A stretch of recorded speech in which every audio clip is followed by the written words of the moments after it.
Hello everyone, I am Shiv Kumar Sinha. Welcome to YouTube channel My Observation Life.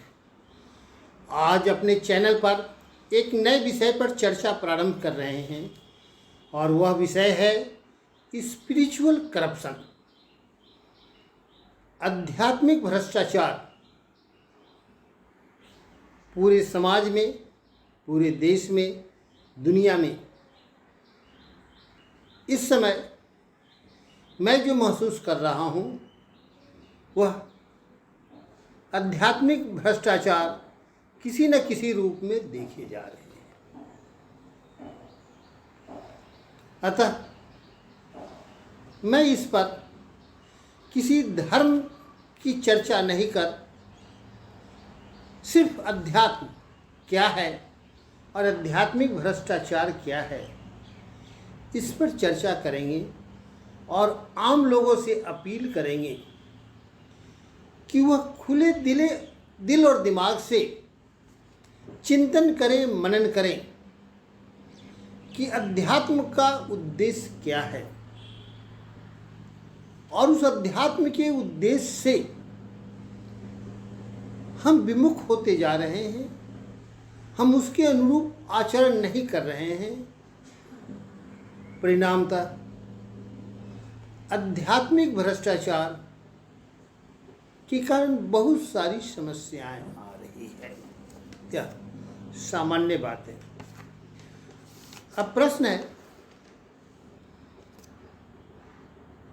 कि आध्यात्मिक भ्रष्टाचार के अंदर हम किन तथ्यों को कवर करेंगे।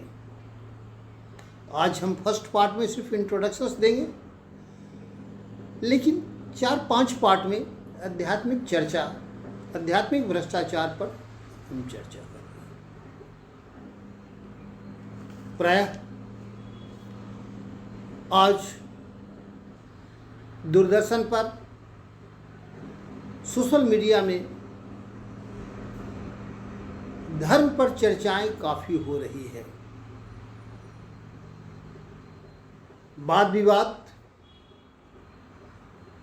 दूरदर्शन पर वार्ता, ताल ठोक के वार्ता या बहुत विवाद के साथ एक दूसरे की भावनाओं को कुरेदने का प्रयास किया जाता है और प्रत्येक क्रिया की प्रतिक्रियाएं हो रही है। अतः मैं महसूस करता हूँ कि आध्यात्मिक इंटीग्रिटी बनाम आध्यात्मिक भ्रष्टाचार एक महत्वपूर्ण मुद्दा आज बन चुका है। अध्यात्म के मूल उद्देश्य से लोग भटक चुके हैं। दूरदर्शन पर जो चर्चाएं होती है, सोशल मीडिया में जो चर्चाएं होती है, उसमें हम देखते हैं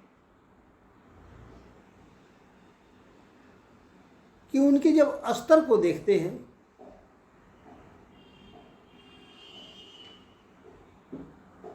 तो मुझे सोचने पर विवश होना पड़ता है।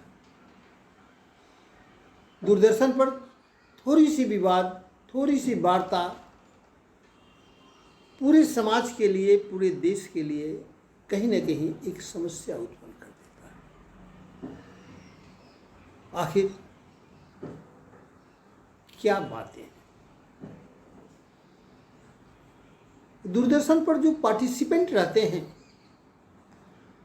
उस पार्टिसिपेंट में के नाम के नीचे स्कॉलर शब्द लगा रहता है। वह सभी धर्म के स्कॉलर लोग रहते हैं और धार्मिक स्कॉलर उसमें भाग लेते हैं, चर्चा परिचर्चा करते हैं। अब स्कॉलर की क्या परिभाषा है मैं इस पर कुछ नहीं कहूँगा, लेकिन साधारण जो बच्चे स्कूल कॉलेज में पढ़ते हैं और उनसे जो परीक्षाएं में एक्सपेक्टेशन की जाती है, वह 10वीं क्लास के बच्चे से जो एक्सपेक्टेशन की जाती है उसका उद्देश्य रहता है कि बच्चों के मेमोरी पावर को हम टेस्ट लें, उनकी अवधारणात्मक किसी विषय वस्तु के प्रति क्या अवधारणा वह बनाते हैं, यह 10वें क्लास के बच्चों का लेवल है। किसी वस्तु को मेमोराइज कर लेना, स्मरण कर लेना, उसके बारे में एक अवधारणा बनाना, यह 10वें क्लास के बच्चों से उम्मीद की जाती है। 11 और 12 के बच्चों से यह उम्मीद की जाती है कि जो बच्चे लोग मेमोरी जो स्मरण किए हैं, याद किए हैं और एक अवधारणा किसी विषय वस्तु के बारे में बनाए हैं, जो फैक्ट को उन्होंने ग्रहण किया है, उस ग्रहण को रेफरेंस के साथ एक्सप्लेनेशन की उम्मीद 11वें और 12वें के बच्चे से की जाती है। 10वें के बच्चा मेमोरी पावर एंड कंसेप्ट, 11वीं 12वीं के बच्चों से रेफरेंस के साथ एक्सप्लेनेशन उस फैक्ट एंड फिगर का, और ग्रेजुएशन के बच्चों से यह उम्मीद की जाती है कि उस फैक्ट का जो वह समझ सके हैं, जो एक अवधारणा बनाए हैं, जिसकी वह व्याख्या किए हैं, उसका critical appreciation and critical review करें। ये ग्रेजुएशन लेवल के बच्चों से उम्मीद की जाती है कि वह आलोचनात्मक प्रशंसा, आलोचनात्मक समीक्षा की उम्मीद ग्रेजुएशन लेवल के बच्चों से की जा सकती है। और जब उससे ऊपर बढ़ते हैं तो हम महसूस करते हैं कि आलोचनात्मक समीक्षा, आलोचनात्मक प्रशंसा के साथ साथ न्यू ओरिएंटेशन, नई खोज, नई सोच, नया सकारात्मक व्याख्या के साथ सोच, उसके ऊपर की पढ़ाई का उद्देश्य होता है। हमारे दूरदर्शन पर जो भाग लेते हैं वह किस श्रेणी के विद्वान हैं, जिन्हें स्कॉलर कहा जाता है। वह 10वां के छात्रों के तरह किसी रटी रटाई बात को रखते हैं, 11वें 12वें के बच्चों के तरह उसका रेफरेंस के साथ, एक्सप्लेनेशन के साथ रखते हैं, यह ग्रेजुएशन के बच्चों के साथ आलोचनात्मक प्रशंसा या आलोचनात्मक समीक्षा के साथ साथ नया ओरिएंटेशन की बात करते हैं। यह उनके डिस्कशन का क्या लेवल है, आम लोगों को अच्छी तरह समझना चाहिए। इसलिए स्पिरिचुअल करप्शंस पर जो हम चर्चा कर रहे हैं, जिसका इंट्रोडक्शंस दे रहे हैं, इसका संदर्भ है कि धार्मिक भावनाओं, आध्यात्मिक भावनाओं का दूरदर्शन पर जो डिस्कशन होता है, उसके लेवल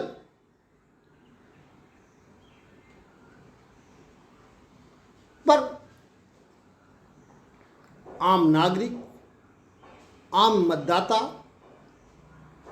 चिंतन करें और देश हित में जो आध्यात्मिकता से बिखरता हुआ, भटकता हुआ धर्म का प्रवाह है, उसे रोकने का प्रयास करें। यही मेरा स्पिरिचुअल करप्शंस पर चर्चा प्रारंभ करने का उद्देश्य है।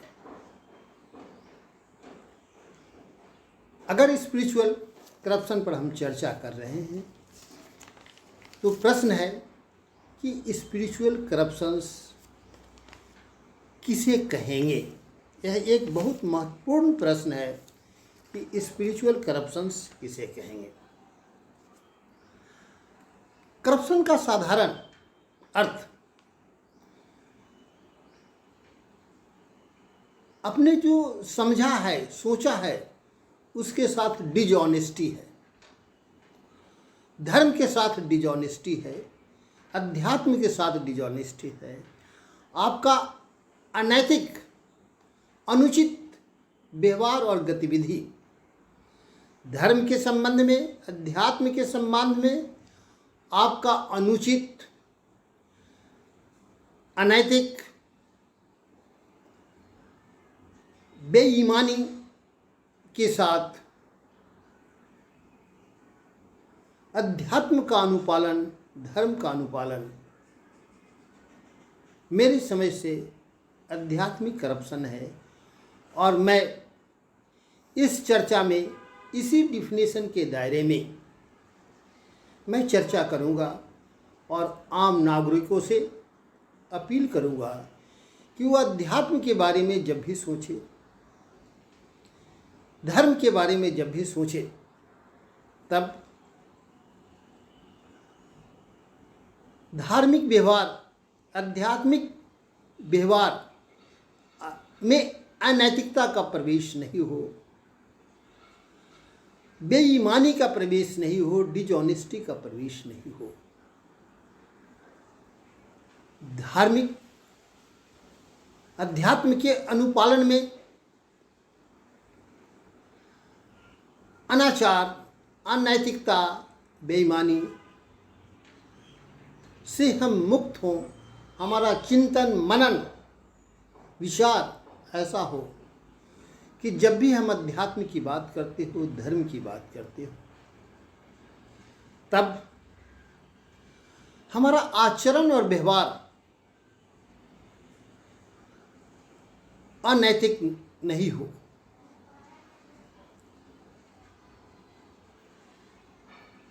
अनाचार पर आधारित नहीं हो। हमारा गतिविधि सकारात्मक, नैतिक और निष्ठा तथा भक्ति के साथ। निष्ठा और भक्ति का स्तर यह हो कि उसमें हठ धर्मिता नहीं हो। निष्ठा और भक्ति एक दूसरे की भावनाओं को समझने के लिए हो, टॉलरेंस के लिए हो और यूनिवर्सल एक्सेप्टेंस के लिए हो। हमारे अध्यात्म के प्रति भक्ति, निष्ठा, समर्पण, टॉलरेंस और यूनिवर्सल एक्सेप्टेंस के साथ हो, एक दूसरे की भावनाओं को कदर करने के साथ। अन्यथा हम अपने आचरण को अनैतिक, इमोरल, डिसऑनेस्ट और अनुचित होगा। इसलिए हम स्पिरिचुअल करप्शंस, इसी अनुचित, अनैतिक और बेईमानी वाला अध्यात्म और धर्म के साथ व्यवहार को स्पिरिचुअल करप्शन टर्म दे रहे हैं और इसी पर चर्चा कर रहे हैं। चर्चा आगे बढ़ाने के पहले हम सभी से अनुरोध करेंगे कि अध्यात्म क्या हीरो वर्शिप पर आधारित है, व्यक्ति विशेष के गुणगान पर आधारित होना चाहिए, या सिद्धांत, विचार और मर्यादा पर आधारित होना चाहिए? यह चिंतन का विषय। अध्यात्म का संदर्भ किसी संस्था से जुड़कर उस संस्था के हित में उचित अनुचित कार्य करने से जुड़ा हुआ है, या अध्यात्म के सिद्धांत के अनुपालन से जुड़ा हुआ है। अध्यात्म को चलाने वाले संस्था से अध्यात्म जुड़ा हुआ है, या आध्यात्मिक विचारों से जुड़ा हुआ अध्यात्म होना चाहिए। यह चिंतन का विषय। किसी व्यक्ति विशेष के गुणगान, प्रशंसा, हीरो वर्शिप से अध्यात्म जुड़ा है, या आदर्श सिद्धांतों से अध्यात्म जुड़ा हुआ है। अध्यात्म किसी संस्था के संचालन से जुड़ा हुआ है या अध्यात्म एक विचार, एक सोच से जुड़ा हुआ है। सभी धर्मों का उद्देश्य कहीं न कहीं आत्मा को परमात्मा से मिलन माना गया है। आत्म साक्षात्कार और परमात्मा का साक्षात्कार हर धर्मों के अध्यात्म का कहीं न कहीं उद्देश्य है। क्या आत्म साक्षात्कार के लिए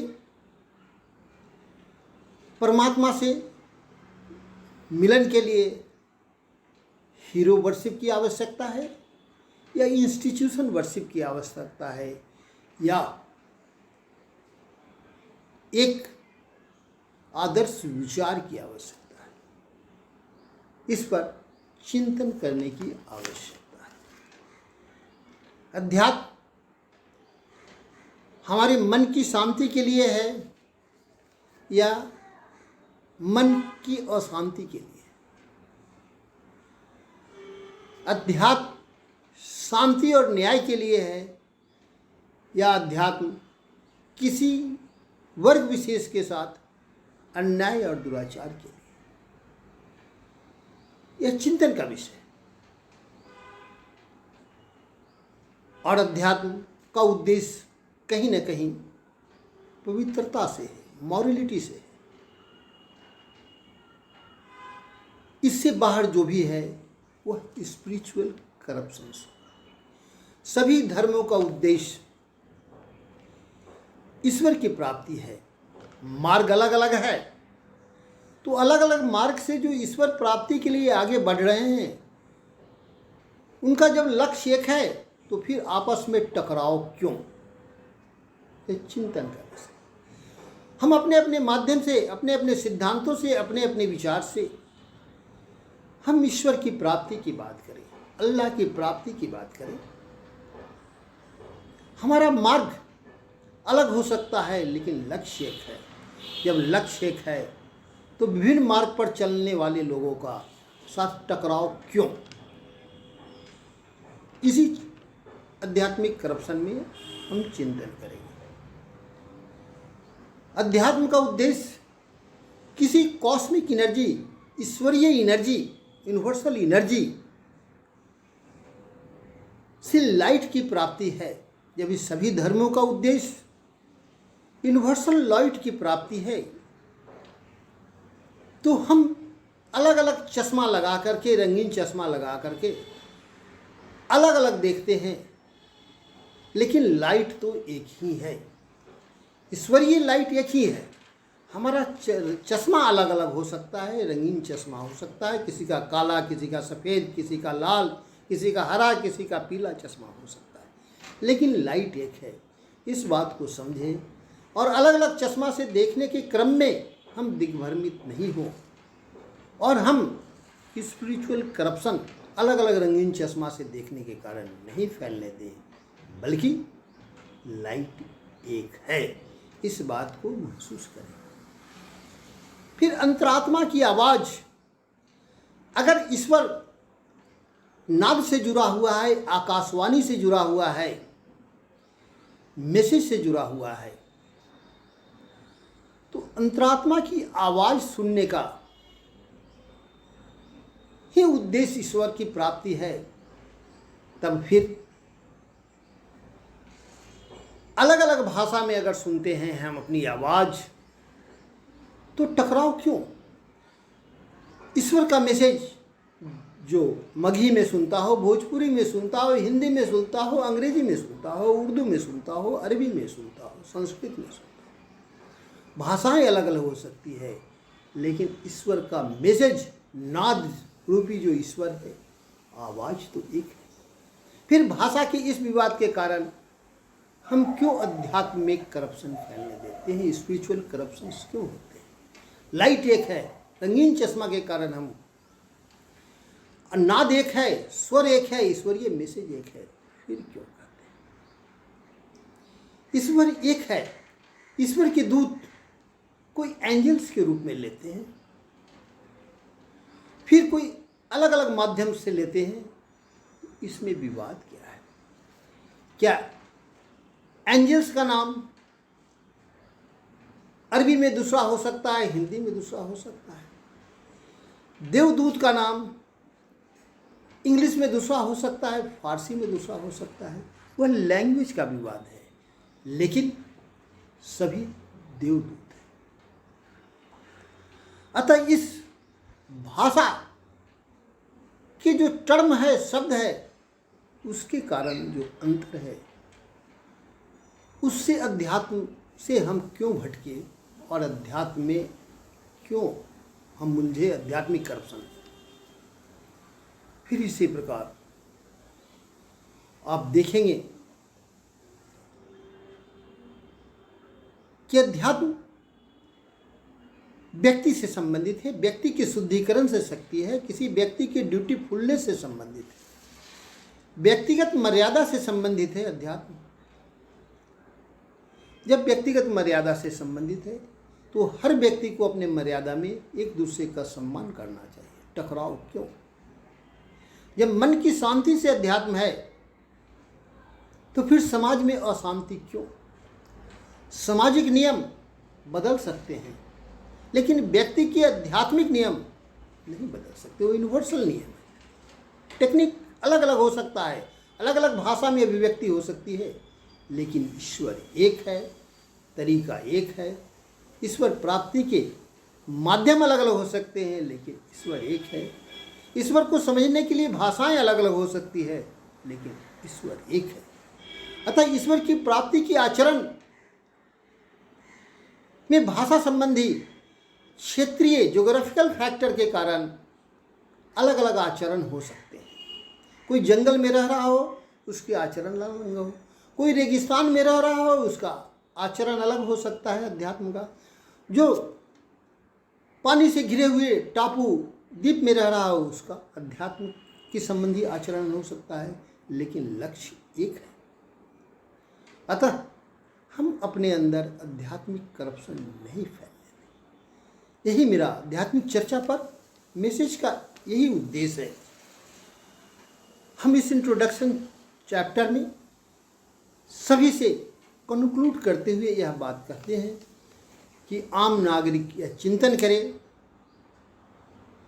कि अध्यात्म किसी चीज़ को रट लेने से नहीं, उसके समझने से नहीं, उसकी व्याख्या करने से नहीं, उसकी आलोचनात्मक प्रशंसा, आलोचनात्मक समीक्षा से नहीं, बल्कि तक ही सीमित नहीं है, बल्कि उसकी समीक्षा प्रशंसा के साथ साथ नई खोज, नई ओरिएंटेशन से भी है। यह सभी धर्मों का उद्देश्य है, अध्यात्म का उद्देश्य। फिर दूसरा बिंदु पर आप ध्यान देंगे कि अध्यात्म हीरो वर्शिप नहीं, विचार वर्शिप है। अध्यात्म इंस्टीट्यूशन वर्शिप नहीं, संस्था का गुणगान नहीं, व्यक्ति विशेष का गुणगान नहीं, बल्कि विचार प्रधान है, विचार से जुड़ा हुआ है, व्यक्तिगत आचरण से जुड़ा हुआ है। अध्यात्म सामाजिक नियमों से नहीं, व्यक्तिगत आचरण संबंधी नियमों से जुड़ा हुआ है। सामाजिक नियम में परिवर्तन हो सकते हैं, लेकिन व्यक्तिगत आचरण के नियम में परिवर्तन नहीं हो सकते हैं, क्योंकि सभी के इंसान में उतनी ही हड्डियां हैं, उतना ही रक्त है, वही रक्त संचालन प्रक्रिया है, वही शोषण प्रक्रिया है, वही प्रजनन प्रक्रिया है, वही श्रवण प्रक्रिया है, वही ग्रहण प्रक्रिया है। सारी प्रक्रियाएं एक है। अतः अध्यात्म व्यक्ति विशेष से संबंधित है, पूरी मानवता से संबंधित है, पूरे मानवता के लिए है, न कि मात्र सामाजिक नियमों के लिए। अतः आध्यात्मिक करप्शन पर हम चर्चा का उद्देश्य आम नागरिकों की यह समझ शक्ति विकसित करना है कि वह अध्यात्म की बारीकियों को समझे, और भारत को विश्व गुरु बनना है अध्यात्म के क्षेत्र में भी। इसलिए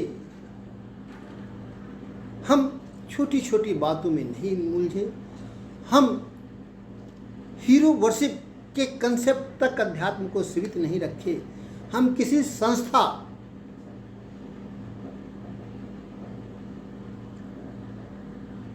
के रक्षण और संवर्धन तक ही अपने अध्यात्म को सीमित नहीं करें, बल्कि अपनी व्यक्तिगत अंतःशक्ति को जागृत कर आत्मा से परमात्मा का मिलन, आत्मा का साक्षात्कार और परमात्मा का साक्षात्कार से अध्यात्म का संबंध रखें। अध्यात्म आचरण है। अनैतिक आचरण, अनैतिक गतिविधियां,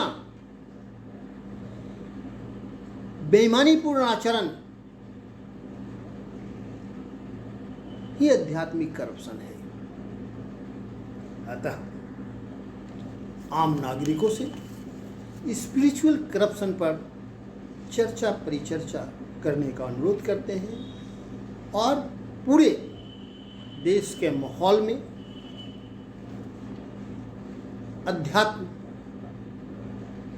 इन आध्यात्मिक इंटीग्रिटी की बात होनी चाहिए, चाहे वह व्यक्ति किसी भी धर्म का हो। सभी धर्म में आध्यात्मिक इंटीग्रिटी की बात है। सभी धर्मों में अपने मार्ग पर चलने की हठ धर्मिता के कारण मर्यादा से अपने धर्म को श्रेष्ठ मानकर, अपने सिद्धांतों को श्रेष्ठ मानकर हठ धर्मिता नहीं अपनाएं, बल्कि टॉलरेंस की बात हो, एक दूसरे के प्रति मर्यादा की बात हो और टॉलरेंस एंड यूनिवर्सल एक्सेप्टेंस के आधार पर अध्यात्म की बात होनी चाहिए। फिर अध्यात्म का बात दो तरह का है। एक सेरेमोनियल होता है, अध्यात्म का प्रदर्शन होता है, जैसे जुलूस निकालना, प्रदर्शन करना, कोई उत्सव मनाना।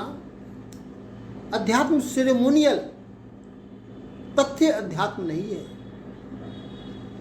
बल्कि अध्यात्म अंदर के ब्रह्म तत्व को, बाह्य ब्रह्म तत्व, अंदर के शरीर के चेतन एनर्जी को यूनिवर्सल एनर्जी से संपर्क साधने का तरीका अध्यात्म है। अध्यात्म का सेरेमोनियल कंसेप्ट समाज में जातिवाद, नस्लवाद, क्षेत्रवाद, संस्थावाद, व्यक्ति विशेष का वर्शिपवाद को जन्म देता है। लेकिन अध्यात्म का सेरेमोनियल पक्ष अध्यात्म नहीं है। सेरेमोनियल पक्ष में आध्यात्मिक करप्शन है। इसलिए अध्यात्म का उद्देश्य इस चेतनशील शरीर को स्वस्थ रखना, सुकून पहुंचाना, शांति पहुंचाना, आत्मवर्धन करना, आत्म साक्षात्कार करना, ब्रह्म तत्व की, यूनिवर्सल एनर्जी की प्राप्ति है। इसलिए अध्यात्म सिर्फ सेरेमोनियल पक्ष नहीं है, बल्कि व्यक्तिगत पक्ष है। और अध्यात्म में टॉलरेंस, एक दूसरे की भावनाओं को कद्र करना, एक दूसरे के अस्तित्व को स्वीकार करना, सभी में जीव है, हमारे समान सभी में जीव है, उनकी भावनाओं को भी कद्र करना, हमारी भावनाओं का भी नहीं संशोधन, एक दूसरे के प्रति मर्यादित रहना, एक दूसरे के विचारों को के प्रति समझ बनाना, टॉलरेंस एंड यूनिवर्सल एक्सेप्टेंस ही अध्यात्म का थीम है। और इससे अलग जो आचरण है वह आध्यात्मिक भ्रष्टाचार है। आज हम इंट्रोडक्शन टॉपिक्स आध्यात्मिक भ्रष्टाचार के इस बिंदुओं पर आम नागरिकों को चिंतन करने का अनुरोध करता हूँ और देश हित में, समाज हित में, राष्ट्र हित में, मानवता के हित में और अपने व्यक्तिगत हित में आध्यात्मिक इंटीग्रिटी की बात होनी चाहिए और आध्यात्मिक करप्शंस, स्पिरिचुअल करप्शंस से मुक्त होने का प्रयास करना चाहिए। यही आज मेरे चर्चा का मैसेज है। अगर यह मेरा विचार आपको अच्छा लगता हो तो इसे लाइक करें, शेयर करें, इस पर चर्चा करें, परिचर्चा करें, लोगों को समक्ष खुल करके चर्चा करें, लेकिन एक दूसरे की मर्यादा को ध्यान रखें। हर जीव, हम भी जीव हैं, दूसरा व्यक्ति भी जीव है, चाहे वो किसी मार्ग पर चलता हो, और उनकी भावनाओं की, उनके मार्ग पर चलने संबंधित सिद्धांत को सम्मान करना हमारा उद्देश्य है। अर्थात मर्यादित और टॉलरेंस के साथ जीवन जीने की बात होनी चाहिए, दूसरे की भावनाओं कद्र की बात होनी चाहिए, और यूनिवर्सल एक्सेप्टेंस की बात होनी चाहिए। अध्यात्म सेरेमोनियल फैक्ट में नहीं है, बल्कि एक चिंतन में है, विचार में है, हमारी मन की शांति में है, सामाजिक शांति में है। सामाजिक नियम, देश का कानून में परिवर्तन संभव है और समय और काल के अनुसार परिवर्तन होते हैं। आध्यात्मिक नियम, धार्मिक नियम काल और परिस्थिति के साथ कुछ बदलाव हो सकते हैं, लेकिन बेसिक सिद्धांत जो नॉर्म्स है वह अध्यात्म है। सामाजिक जीवन जीने की कला अध्यात्म का एक पक्ष है, वह मूल पक्ष नहीं है। पूजा पद्धति अध्यात्म का एक मार्ग है, अध्यात्म का उद्देश्य एक है, मन की शांति, अंतः शक्ति का विकास, अंतः चेतना का विकास, ब्रह्म तत्व, यूनिवर्सल एनर्जी को समझना, यूनिवर्सल एनर्जी के साथ संपर्क साधना, यूनिवर्सल एनर्जी के साथ तालमेल बैठाना, यह अध्यात्म का मूल विषय है। इसलिए उससे भटकना आध्यात्मिक करप्शंस है, और आम नागरिकों से हम अपील करते हैं, बहुत तहे दिल से अपील करते हैं, देश के लिए, समाज के लिए, अपने लिए इस स्पिरिचुअल करप्शन पर खुलकर चर्चा करें और स्पिरिचुअल करप्शन से मुक्त होकर स्पिरिचुअल इंटीग्रिटी की ओर हम बढ़े। आज फर्स्ट पार्ट में मैं अपनी चर्चा संबंधी बातों पर अपनी वाणी को यही विराम देता हूँ, और अच्छा लगता हो तो इसे लाइक करें, शेयर करें, सब्सक्राइब करें। धन्यवाद।